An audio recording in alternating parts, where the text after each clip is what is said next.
Thank you അരുണേട്ടാ, ഇത്രയും വില കൂടിയ ബർത്ത്ഡേ ഗിഫ്റ്റിന്. ഇത് നീ എപ്പോ എടുത്തു? എന്നെ സർപ്രൈസ് ആക്കി പറ്റിക്കാന്ന് കരുതിയില്ലേ? ഞാൻ കണ്ടുപിടിച്ചു കേട്ടോ. ഇന്നെന്താ ഹോസ്പിറ്റലിൽ പോയില്ലേ? വയ്യ, പനി. അവരൊക്കെ അപ്പുറത്തിരിക്കുന്നുണ്ട്. ഓമനയമ്മായി, വിമലയിടത്തിയും പുഷ്പേച്ചിയും മീനച്ചെറിയമ്മയും ഒക്കെ ഉണ്ട്. എന്തിനാ എല്ലാരും കൂടെ ഇപ്പൊ ഇങ്ങോട്ട് വന്നത്?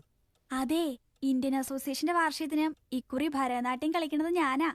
കേന്ദ്രമന്ത്രിയും വലിയ വലിയ VIP ഒക്കെ ഉണ്ട്. അതിന്റെ കാര്യം പറയാൻ അവര് വന്നിരിക്കണേ. അരുണേട്ടന് വൈകി ഇവിടെ കിടന്നോളൂ, ഞാൻ അവരെ ഇങ്ങോട്ട് വിളിക്കാം. അതെ, അരുണേട്ടൻ പനിച്ചു കിടക്കുക, ഇങ്ങോട്ട് വന്നോളൂ. ആഹാ, ഇതിപ്പോ കുറുന്തോട്ടിക്ക് വാദം വന്ന മാതിരി ആയല്ലോ. ഡോക്ടർമാർക്കും പനിക്കോ? കേട്ടോ അരുൺ, കല്യാണം കഴിഞ്ഞു എന്ന് വെച്ചിട്ട് ഈ കുട്ടിയുടെ കലാവാസന മുരടിപ്പിക്കാൻ ഞങ്ങൾ സമ്മതിക്കില്ല.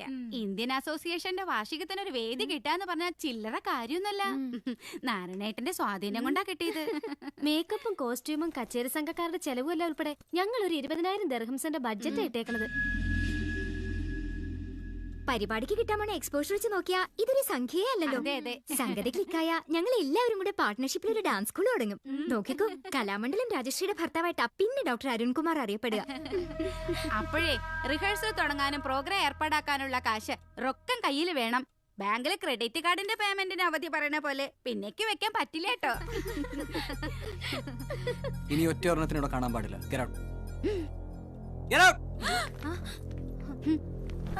അമ്മായി, ലോകത്തിൽ ലക്ഷക്കണക്കിന് പെണ്ണുങ്ങളുണ്ടായിട്ട് ഇങ്ങനെ ഒരു മന്തിപ്പാർവനാണല്ലോ എനിക്ക് കിട്ടിയത്.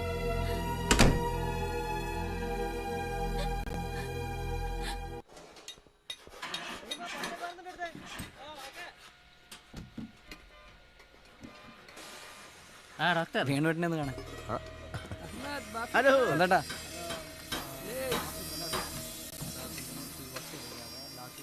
എന്തു പറ്റി? നിന്റെ വണ്ടി എവിടെ? കംപ്ലൈന്റ് ആയ? വണ്ടിക്കല്ല, എനിക്കാ കംപ്ലൈന്റ്. എഞ്ചിനും ഗിയർ ബോക്സും ഒക്കെ തകർന്നു കിടക്കാൻ വേണം കേട്ടോ. ഇന്നത്തെ ജോലി കഴിഞ്ഞെങ്കിൽ നമുക്ക് ഒരുമിച്ച് പോവാം. ഞാനും വരുന്നുണ്ട് ക്യാമ്പിലേക്ക്. എല്ലാവരുമായിട്ട് കൂടിയിട്ട് കുറേ കാലമായില്ലേ. ആയിക്കോട്ടെ. ഇന്ന് ചന്ദ്രേട്ടന്റെ വീടിന്റെ പാലുകാച്ചായിരുന്നു നാട്ടില്. അതിന്റെ പാർട്ടിയുണ്ട് ചന്ദ്രേട്ടന്റെ വക. ചില്ലറ മദ്യപാനമൊക്കെ ഉണ്ടാവും. കുഴപ്പമാവോ? എന്ത് കുഴപ്പം?